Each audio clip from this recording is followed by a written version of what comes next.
Hey folks, Uncle Jay. I got a guest with me today, someone I've known for quite a while. The gentleman you see before you is Dallas Morris. He and I graduated the Q course together, and my fondest memory is actually right before we went to Robin Sage, and that idiot SF medic was giving me an IV and destroyed my arm, and you had to save my head from hitting the tile, you remember? I didn't until you just said that.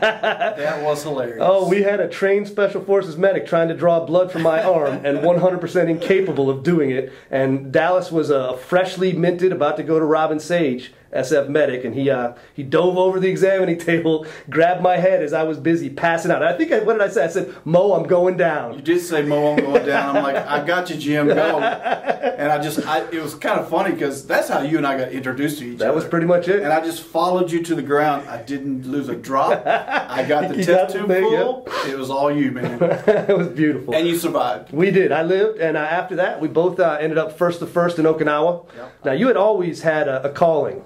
Your dad's a pastor, your family very involved. Right. And since you left the service, apparently you've been officially through Bible school and now have your own ministry. Right. We're sitting in Kingdom Power Studios, which is part of Kingdom Power Ministries. Why don't you tell us first about how the ministry got started? Well, how it got started was, you know, even when I was in the military, there was times in my life where I didn't live up to what I was taught.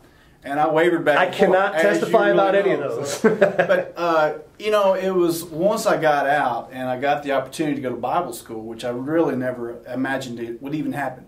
But in my mid-40s, it actually did happen. And through that Bible school, I came from a pastor's family, and, you know, pastors and preachers were all in my background, basically. And through this, I felt like I was called, like you said, to the ministry at an early age. I was 17 years old. And at that time, basically, you know, I figured, well, I'm called to the ministry. I've got to preach. You know, I've got to be in that pulpit. I've got to be bringing that hellfire and brimstone message, right? That's not what God had intended for me.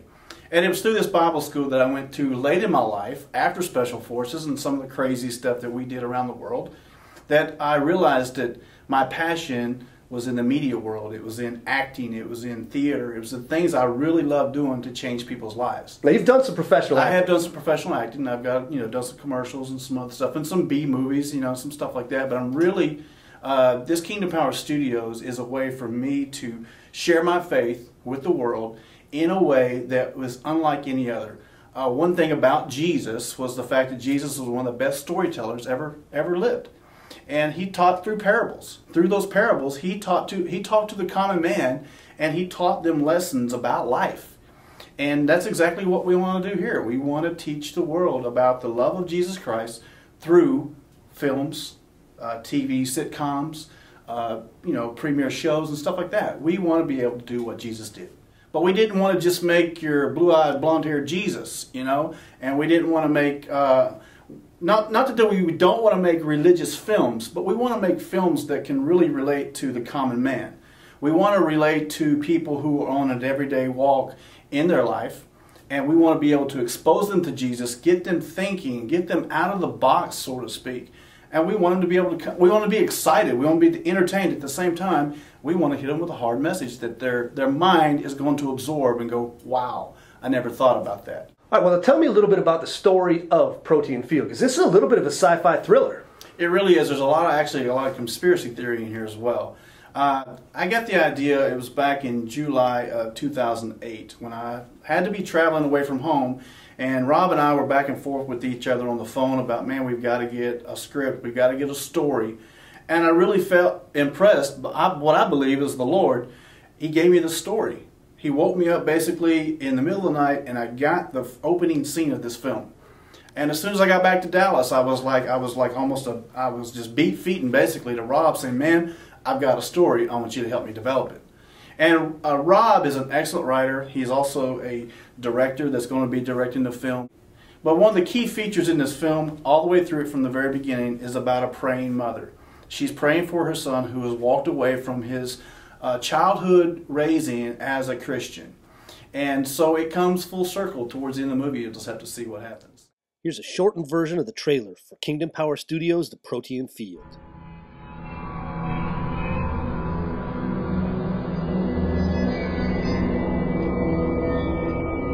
Virtual mind reality, or VMR. With the VMR device such as this, we can literally program our soldiers to do just about anything. This is because everything is vibration. Once you understand that, it's just a matter of identifying the frequencies. Because frequencies can always be modified, amplified, and distributed. We have before us the opportunity to forge a new world order. We've got to have a civilian national security force that's just as powerful, just as strong, just as well funded.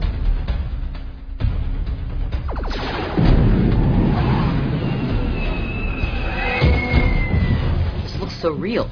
Gavin, you've got to try this. He's in a coma. They thought he might never come out. Every day, more and more people are tapping. Matter of time before they're not going to need video games to do what they're doing. And what you've seen here is just the beginning.